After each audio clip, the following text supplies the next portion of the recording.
Acting కూడా అంతే. Daily 75 తీసుకుంటానండి సార్, కొంచెం 60 నేనే. వాళ్ళు అనక్కర్లా, రండి 2 రోజులు లాగా ఆలోచించుకొని రండి, అలాంటి ఉండవు. అప్పటికప్పుడు తెగిపోయి అడ్వాన్స్ ఇచ్చేసేయాలి. ఆడు గుమ్మం దాటి వెళ్ళకూడదు. ఇంకా ఫోన్లో మాట్లాడంటే పడిపోవాలి అకౌంట్లో, వదలకూడదు. అంతే, మనకి డేట్ ఉండాలి అంతే, ఇచ్చేయడమే. చాలా క్లారిటీ అండ్ చాలా అట్లా అట్ ద సేమ్ టైం మీ ఆత్మాభిమానం ఎక్కడ మీరు అది అది దెబ్బతినకుండా కాపాడుకున్నారు. కాపాడుకుంటూ మీ ఎడ్యుకేషన్ ఒకటి, మీ వ్యక్తిత్వం ఒకటి, మీరు ఎక్కువ ఎక్కడికి వెళ్లకుండా కావాల్సిన పని ఏంటి చెప్పు అనే టైప్లో మీరు నడిపించారు సార్. అండ్ అందుకే మీకు అంత గౌరవం దక్కింది.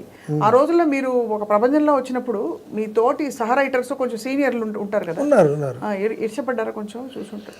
ఏముంటాయండి, అవి ఏముండవండి. ఉన్నా కానీ ఏముంటాయి, ఎదురుగా ఎవడు ఈర్షపడతారు ఎవరైనా. అంటే మీకు తర్వాత వెనుకటికి వస్తుంది కదా, ఇలా అన్నారు అలా అన్నారు, పట్టించుకో. అవి వినేవాడిని కదా. నా డైలాగే ఒకటి ఉంది, అసిస్టెంట్స్తో నా పక్కన డ్రైవర్తో నేను చెప్పేడేలా. నా గురించి ఎవరన్నా ఏదన్నా అన్నారని మీకు తెలిస్తే నాకు చెప్పద్దు.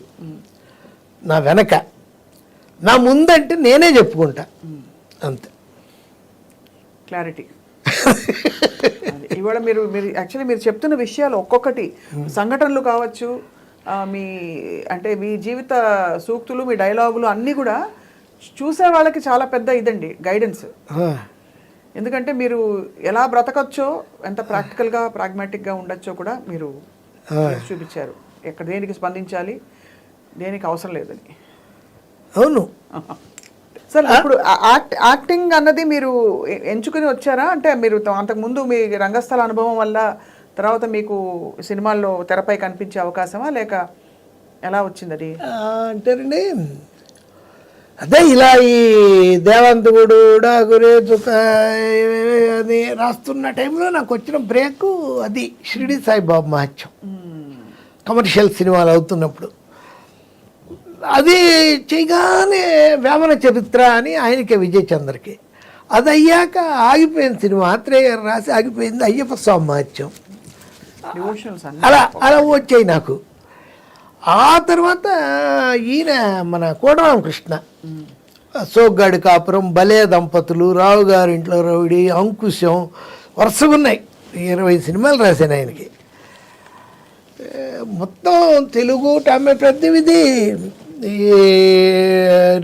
రీమేక్ కానీ ఇది కానీ జరిగితే నాకు ఎంత పర్సంటేజ్ ఇవ్వాలని చెప్పేవాడిని, ఇచ్చేవాళ్ళు కూడా. అలా ఒక సినిమాకి 1, 2, 3 అని కన్నడలో ప్రభుదేవ డైరెక్టరు, జ్యోతిక హీరోయిన్, వాళ్ళిద్దరు బ్రదర్స్, రాజు సుందరమును ఇంకోడు, ముగ్గురు హీరోస్. ఈ డైరెక్షను, ప్రొడ్యూసర్ బాలగిరి, సౌరభ్ గంగూలీ వాళ్ళ అంకులు. అప్పుడు నగ్మాకి సౌరభ్ గంగూలీకి మంచి ఫ్రెండ్షిప్ ఉండేది, అందుకని తీస్తున్నాడు ఆ అమ్మాయి కోసం.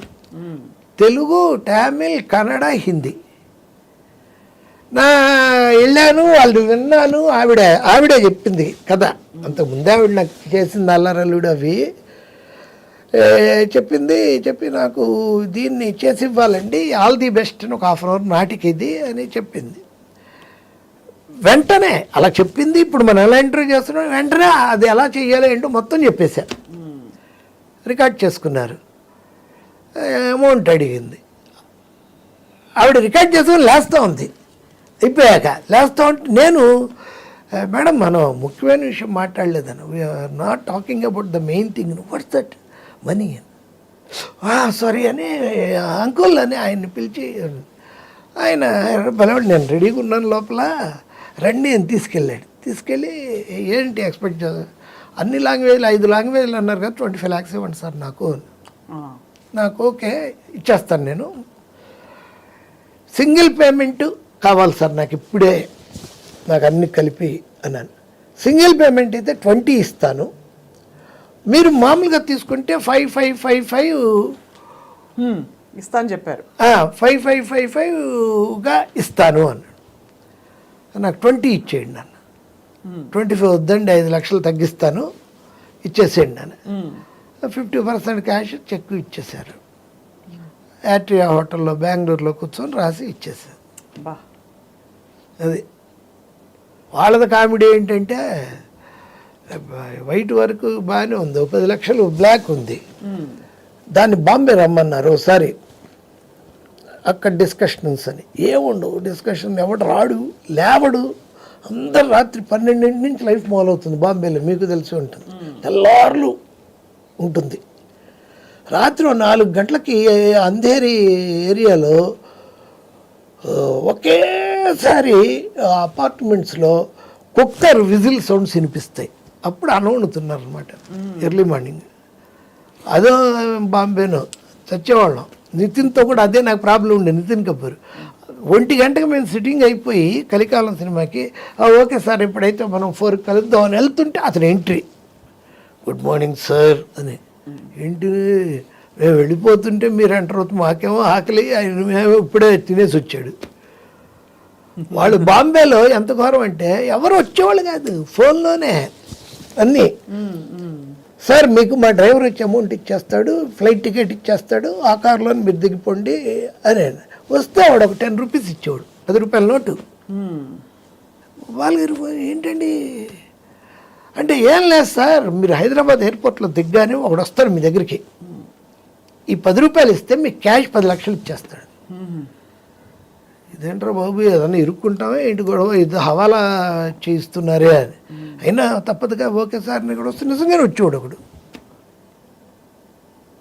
వచ్చి నోట్ నెంబరు చెప్పేవాడు, చూసుకునేవాడు. 10 లక్షలు న్యూస్ పేపర్లో కట్టి ఇచ్చేవాడు. అటు తీసుకున్నాక కారు వాడు ఉండేవాడు రెడీగా.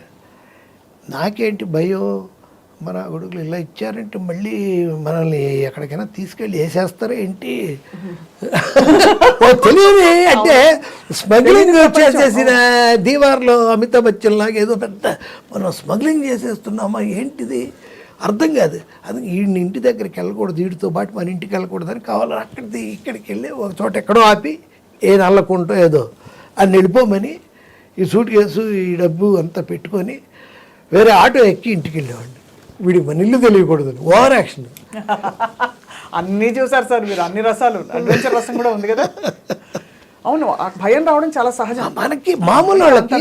అవును, మనం ఎందుకంటే తెలియదు కదా సార్, తెలీదు ఏమిటి, ఎవరిని నమ్మచ్చు నమ్మకూడదు ఏమవుతుందో తెలియదు కదా. అందులో మీరు కథకులు కాబట్టి మీకు మీ ఇమాజినేషన్లో ఏదైనా జరగచ్చు. అది అలాంటివి కూడా జరిగేవి వాళ్ళ సినిమాకి. వాళ్ళ నగ్మా సిస్టర్ ఉంది ఒక ఆవిడ సినిమాలు చేసింది కూడా. ఆవిడ ఇల్లు మీరు నమ్మరండి, కేబీఆర్ పార్క్ అంత ఇల్లు అండి. బయటికి దిగి రండి అని చెప్పి మేము మా కారు దిగ్గానే వాళ్ళ బ్యాటరీ కార్ వచ్చేది. లోపల కూర్చుంటే ఒక 5-6 కిలోమీటర్ల లోపలికి వెళ్ళి కేబీఆర్ పార్కే ఉండ చేసేసుకుంది ఆవిడ. గోల్డ్ గ్లాసుల్లో మనకి బాదం మిల్క్, గోల్డ్ బంగారం గ్లాసులు. ఏంట్రా బాబు,